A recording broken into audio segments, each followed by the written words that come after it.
Facial Center, Rumah Sakit Cipto Mangunkusumo, Jakarta. Bersama saya Dr. Jessica. Nah, hari ini kita kedatangan guest speaker, yaitu Dr. Parintosa, spesialis bedah plastik rekonstruksi dan estetik konsultan. Halo, selamat siang Dr. Ocha. Selamat siang, terima kasih sudah diundang ke sini. Nah, Dr. Parintosa ini lebih ramah dipanggil Dr. Ocha ya, Dok ya. Jadi kalau misalnya pasien atau teman-teman CCC yang datang ke Poli Kiara Bedah Plastik RSCM, kalau misalnya mau bertemu Dr. Parintosa, tanya aja Dr. Ocha-nya di mana ya. Tapi kalau daftar harus Dr. Parintosa, karena namanya di RSCM gitu. Nah, hari ini Dr. Parintosa mau share nih dengan kita mengenai topik rekonstruksi payudara pasca pengangkatan tumor payudara. Nah, mungkin sebelum kita mulai lebih lanjut nih Dok, dokter mungkin bisa menjelaskan dulu apa sih sebenarnya rekonstruksi payudara itu, Dok? Ya, terima kasih. Jadi rekonstruksi payudara adalah upaya pembedahan dalam mengembalikan payudara sesuai dengan bentuk dan fungsinya. Dan memang bukan fungsi menyusui, ada fungsi lain seperti fungsi sebagai bantalan, kemudian mengurangi nyeri, memberikan bentuk yang baik, dan juga terutama untuk kepercayaan diri. Baik dokter. Nah, salah satu indikasinya kan berarti tadi untuk rekonstruksi pasca pengangkatan tumor ya dok. Dan keuntungan lainnya tadi dokter Ocha juga jelaskan untuk mengurangi nyeri yang berhubungan dengan apa biasanya dok kalau untuk nyeri? Jadi memang biasanya mereka yang menjalani operasi pengangkatan payudara akan kehilangan payudaranya secara total, sehingga berbeda antara dada kiri dan dada kanan. Nah, dada kiri itu kalau tidak ada tonjolan payudaranya, maka dia akan kulitnya akan langsung bersentuhan dengan kulit dengan tulang dada, tulang iga, sehingga menimbulkan rasa nyeri buat pasien. Apalagi kalau dia asimetri, yang satunya ada tonjolannya, yang tidak ada. Jadi memang membuat asimetri dan menjadi nyeri karena tertekan langsung. Nah, itu yang sering kali dikeluhkan. Keluhan lain adalah tidak percaya diri. Disampaikan oleh para penderita payudara setelah diangkat payudaranya ketika bangun tanpa rekonstruksi, dia seperti kehilangan banyak hal, kehilangan sesuatu, mutilasi gitu, kemudian juga merasa tidak percaya diri terhadap suaminya, bahkan juga membuat rasa nggak nyaman. Misalnya kalau pakai bra satunya kosong gitu, nanti branya bergeser pada saat pesta gitu, naik ke atas dan sebagainya. Jadi ada sakitnya mungkin di payudaranya, tidak ada payudara, tapi penyakitnya menjadi berkembang menjadi penyakit psikologis buat pasien. Baik dok, jadi memang keuntungan rekonstruksi ini tidak hanya dari segi estetik tapi juga non estetik ya dok, yaitu fungsional dan juga kondisi psikologis yang ujung-ujungnya bisa berpengaruh pada kondisi fisik juga ya dok. Baik dokter. Nah, mungkin pertanyaan selanjutnya yang sering ditanyakan teman-teman nih dok, kapan sih sebenarnya kita bisa melakukan rekonstruksi payudara? Mungkin ini ada hubungannya dengan berapa lama setelah pengangkatan tumornya kali ya dok? Ya. Jadi rekonstruksi payudara tentu saja diawali dengan pengangkatan payudara. Pengangkatan payudara tentu saja ada indikasinya. Indikasi yang paling kuat adalah adanya tumor atau keganasan. Sehingga saya selalu sampaikan bahwa problem utamanya harus kita selesaikan dulu. Jadi ada tumornya, ada keganasannya selesaikan dulu. Artinya apa? Kalau pada pengangkatan tumor payudara tersebut bersih total, saat itu pun kita bisa langsung melakukan rekonstruksi, tidak usah ditunggu. Atau kalau dokter bedah tumornya itu menyampaikan bahwa ini ada terapi lanjutan yang tidak bisa direkonstruksi karena takut misalnya radiasi terganggu, ya, itu akan lebih baik dikerjakan dulu terapi tumornya. Gitu. Tapi saat ini di banyak perpustakaan disampaikan bahwa ternyata memberikan massa atau tonjolan pada payudara sebagai payudara baru itu tidak mengurangi efektivitas dari radioterapi maupun kemoterapi yang mungkin dikerjakan. Jadi sebenarnya bisa langsung dikerjakan, sangat mungkin dikerjakan. Baik dok, jadi memang ada kasus-kasus yang bisa langsung dikerjakan dan ada juga yang harus menunggu, itu tergantung ekspertis dari kolaborasi dari dokter onkologi dan juga dokter bedah plastiknya ya dok. Betul. Baik dokter. Nah, pertanyaannya adalah apakah semua yang setelah pasca angkat tumor ini bisa dilakukan rekonstruksi dok? Atau ada kasus-kasus tertentu di mana sepertinya rekonstruksi bukan jadi pilihan? Rekonstruksi merupakan hak dari setiap pasien, setiap orang. Semua orang berhak mendapatkan pelayanan yang terbaik sesuai dengan kondisinya dia. Dan prinsip rekonstruksi adalah mengembalikan sesuatu kecacatan, kekurangan menjadi seperti normal. Jadi kita akan, kalau pasien tidak ada payudaranya sebelah, ya diusahakan supaya mengganti atau membuat payudara baru. Jadi sebenarnya itu tetap menjadi hak pasien dan harusnya disampaikan untuk menjadikan pilihan.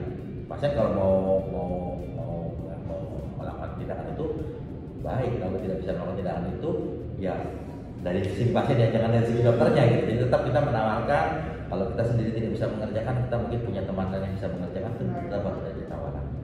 Baik, jadi bisa dibilang semua kasus kayak tumor payudara atau misalnya kanker payudara yang sudah diangkat harusnya bisa dilakukan rekonstruksi ya dok. Betul. Itu tergantung pilihan juga dari teman-teman CCC bila ada di kondisi yang seperti itu ya dok.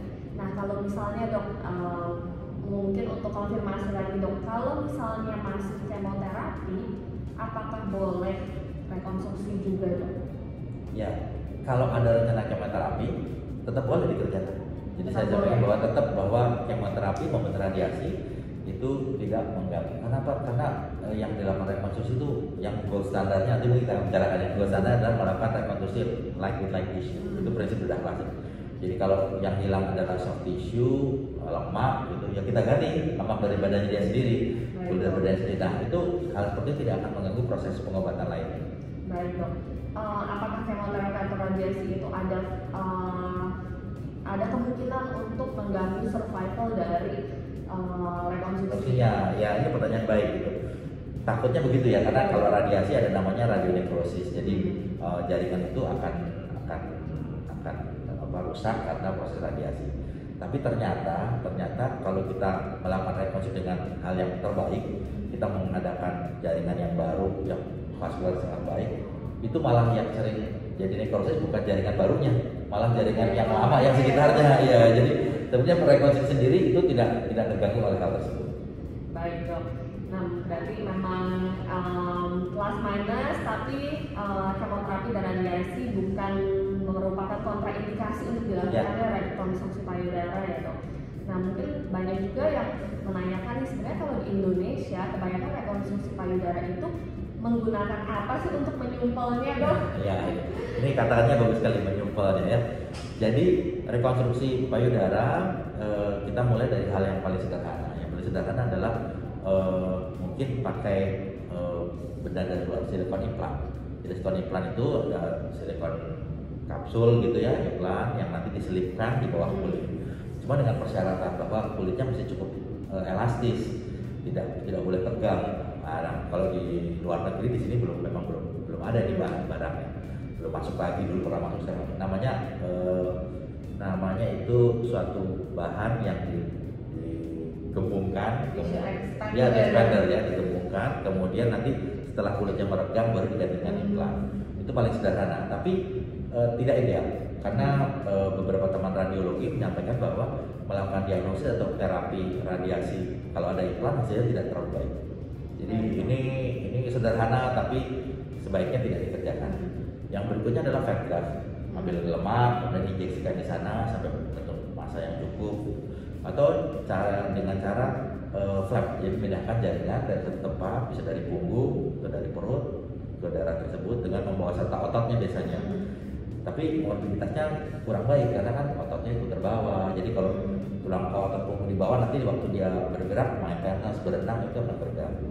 Atau otot perut yang itu di bawah itu pun nanti ada defek di perut sehingga waktu dia mengedan ada bulging, ada gembungan karena si daya tahan perutnya kurang baik. Nah yang terkini adalah namanya free flap, deep epigastric inferior DEEP. Yaitu dia mengambil hanya kulit, lemak, dan pembuluh darahnya saja, dipisahkan, kemudian nanti disambung di bagian dada. Jadi benar-benar jaringan itu yang dipindahkan, dibentuk. Nah ini kalau rekonstruksi payudara ini menurut saya adalah rekonstruksi yang paling sulit karena bukan sekedar memindahkan jaringan, menyambung, tapi membentuk supaya bentuknya simetris.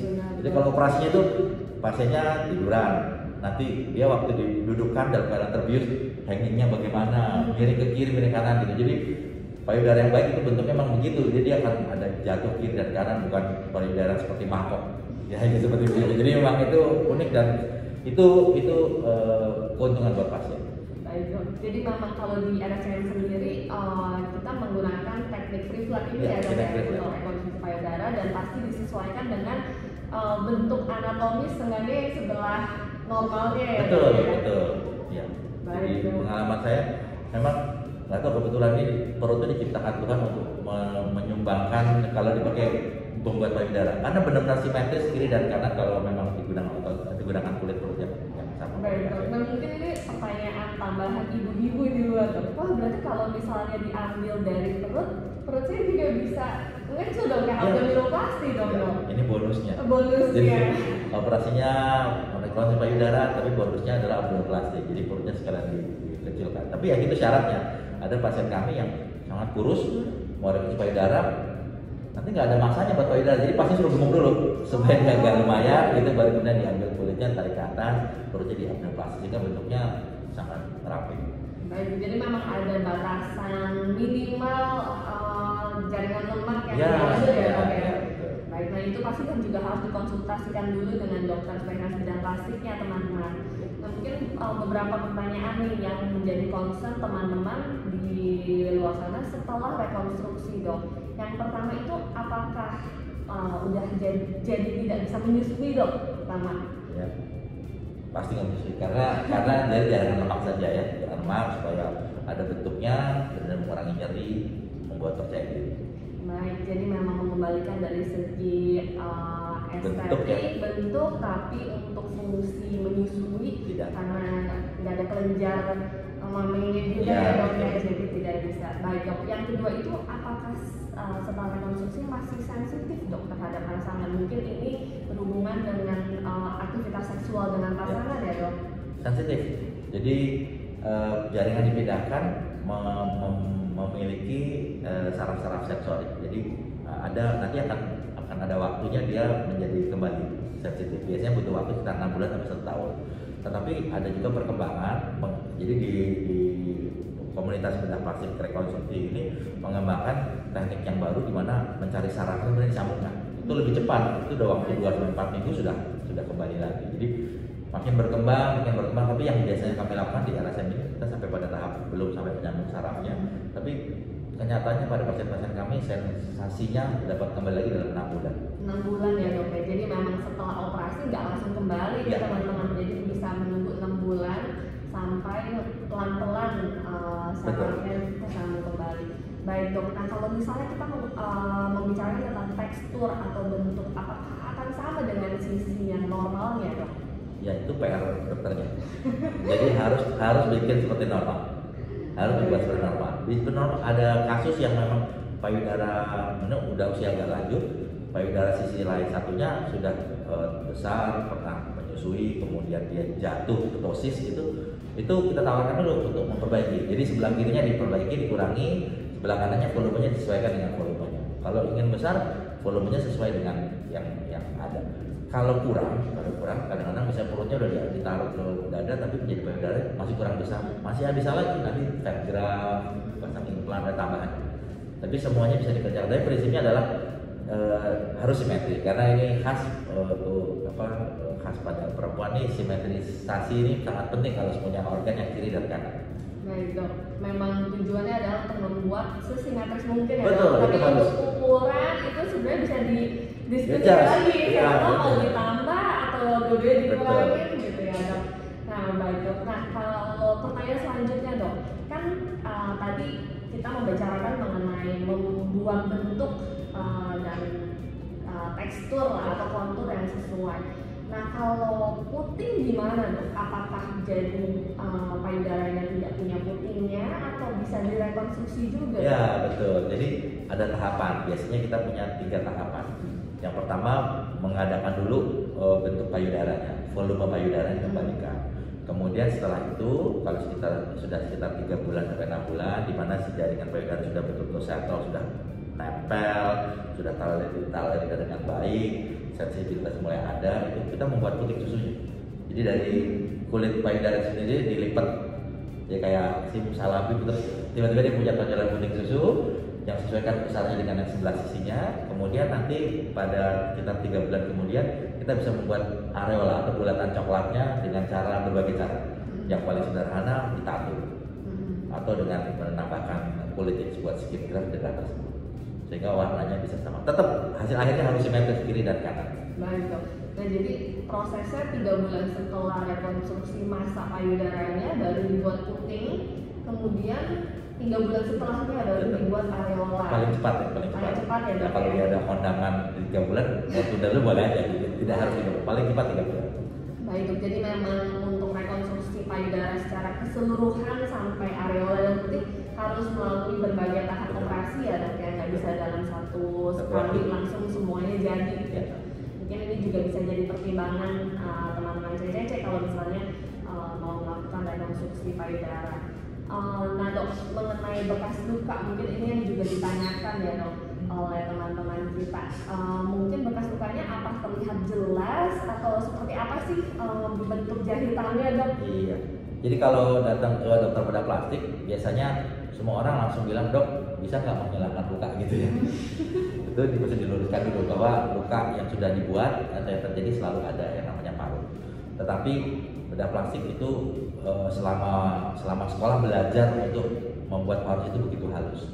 Jadi nanti dijahit dengan baik, plaster dengan baik, dirawat dengan baik dengan segala macam cara supaya nanti bekasnya halus. Jadi sangat halus, jadi bisa membentuk satu garis yang halus sekitar tidak sampai 1 mm, 0,3 mm yang sangat. Tapi memang ada, tetapi tersembunyi. Jadi artinya bekas luka di perut akan membentuk luka dari pinggul kiri, pinggul kanan yang selevel dengan bagian dari celana dalam. Jadi nggak mungkin kelihatan. Ya, kemudian luka di payudara juga demikian. Nanti lukanya ada di bagian bawah sehingga tertutup pelipatan kulit, kemudian bagian atas juga akan dibuat halus. Jadi itu harus dikerjakan dan harus didapat oleh pasien. Jadi kalau misalnya teman-teman nanya pasti parut itu ada, cuman tugasnya dokter spesialis bedah plastik ini untuk menyamarkan supaya kalau bisa tidak terlalu kasar mata ya dok. Baik dok. Nah tadi kita udah membahas nih tentang rekonstruksinya dok. Sebenarnya ini yang juga banyak diperbincangkan sih dok. Kira-kira kalau rekonstruksi payudara itu apa masuk ke dalam pembiayaan BPJS ya dok? Ya. Jadi pasien kami ini dari berbagai kalangan.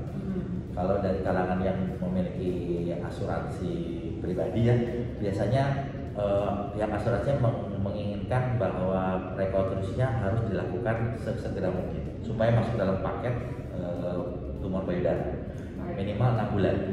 Jadi kalau diopsi langsung silakan, kalau mau ditunggu nanti setelah hasil PA ada hasil pengobatan lainnya sudah selesai, itu sebelum 6 bulan mesti dilakukan rekonstruksi. Itu masuk dalam paket asuransi tersebut. Bagaimana dengan BPJS? BPJS ini menanggung semua. Jadi dengan BPJS itu silakan datang ke unit fasilitas primer pertama, kedua, ketiga untuk mendapat pengantar untuk mendapatkan pelayanan pembedahan payudara atau bahkan rekonstruksi payudara pasca penanganan tumor. Masih ditanggung dan masih ada dalam list BPJS ini. Baik, jadi memang rekonstruksi payudara yang pasca pengangkatan tumor ya teman, yang ditanggung oleh BPJS. Betul. Gitu. Jadi kalau misalnya teman-teman atau ada saudara yang mau rekonstruksi payudara selama itu karena tumor ya dok ya, itu bisa mengajukan pembiayaan melalui BPJS. Jadi nggak perlu khawatir karena memang keuntungan dari rekonstruksi ini tidak hanya estetik ya dok, tapi juga secara fungsi dan psikologis. Gitu. Jadi memang dampaknya cukup signifikan untuk para penderita kanker payudara atau tumor payudara. Baik dokter, nah kira-kira dokter ada pesan nggak nih kepada teman-teman kita yang mungkin lagi berjuang dengan tumor payudaranya, dan mungkin pesan-pesan penyemangat untuk merekonstruksi payudaranya dokter? Ya, baik. Jadi buat mereka yang penderita kanker payudara yang kemudian harus menjalani operasi, baik mau menjalani maupun setelah menjalani, tetaplah semangat dan banyak bertanya karena banyak sekali komunitas kanker payudara yang ada yang mereka saling menyemangati. selain menyemangati, kemudian juga memberikan informasi yang banyak sehingga tidak salah dalam mengambil keputusan. Nah, operasi rekonstruksi payudara ini tidak harus, jadi sangat tergantung pada masing-masing person. Jadi kalau person dapat support yang baik dari suami, keluarganya, tidak rekonstruksi tidak apa-apa. Tetapi kalau itu membutuhkan rekonstruksi, maka pilihlah rekonstruksi yang terbaik. Jadi saran saya baca kembali Google, banyak dia bisa kita mana sih yang terbaik, gold standarnya apa sih di dunia. Dan Indonesia kami sudah melakukan pelayanan dengan gold standar yang baik, mulai dari kanker payudaranya sendiri sampai dari kanker payudara sendiri sampai kanker lainnya seperti limfatik. Jadi pembuluh limfatiknya supaya dia tidak bengkak, itu juga kita lakukan buat pasien. Jadi jangan takut, banyak tanya, banyak baca, cari informasi. Setelah mantep, baru kemudian nanti datang ke tempat pelayanan supaya mendapatkan pelayanan informasi yang paling tepat kembali, pikirkan kembali, baru eksekusi. Silakan. Karena keputusan itu bukan pada dokternya, tapi keputusan pada kita sendiri. Baik dok. Yang penting pertanyaan tambahan dok. Ya. Di luar sini, kira-kira kalau setelah rekonstruksi payudara, pasien tuh harus kontrol rutin apa sih dok? Atau perawatan pasca rekonstruksinya seperti apa? Ya. Jadi rekonstruksi payudara ini dengan teknik yang baru dengan FreeFlap ini memang rekonstruksi yang terbaik, sulit. Oleh karena itu butuh evaluasi yang ketat. Biasanya kegagalan masih bisa terjadi sekitar 90 sampai 95%, itu kesuksesan. Jadi masih ada 10% gagal kemungkinannya. Kalau gagal, kalau diketahui pada saat awal akan bisa diperbaiki, jadi survive dia. Nah, oleh karena itu pada pasca operasi itu masih dievaluasi. Biasanya pada hari pertama itu paling krusialnya hari pertama, hari kedua. Itu evaluasi ketat, bisa 1 jam, bisa 2 jam, 3 jam sesuai dengan kondisi intraoperatif bagaimana. Kemudian kalau itu sudah aman, maka nanti pasien bisa pulang di hari ke-7. Padahal kan bukan luka di payudara saja, tapi pada perutnya juga mesti benar-benar lemas, gitu, benar-benar tidak tegang. Gitu. Hari 7 bisa pulang, latihan jalan, nanti kontrol 1 minggu sekali, untuk evaluasi, jahitan dicabut atau diperbaiki, diangkat, itu kira-kira dalam 10 hari sampai 2 minggu. Kemudian saat itu kontrol, biasanya tiap seminggu itu kontrol sampai 1 bulan. Nah, 1 bulan nanti benar-benar dijalankan sampai tiap 1 bulan atau bahkan 3 bulan. Nanti kalau sudah 6 bulan udah bebas nih, kalau dokternya aja, cuma saya apa kabar aja. Baik, jadi gitu ya teman-teman proses perawatan pasca rekonstruksinya. Jadi memang menginap berarti 7 hari ya dok ya. Kemudian kontrol seminggu sekali ke poli. Kira-kira 10 hari sampai 2 minggu di atas jahitan, dan setelah itu kontrol rutin sebulan sekali, dilihat bisa 3 bulan sekali, atau bahkan nanti setelah 6 bulan udah bisa lepas kontrol ya dokter.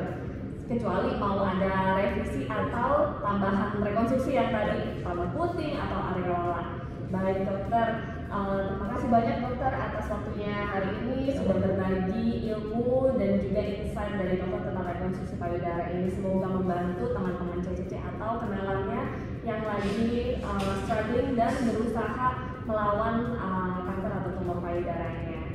Terima kasih banyak dokter. Terima kasih banyak. Sampai jumpa di episode selanjutnya. Terima kasih.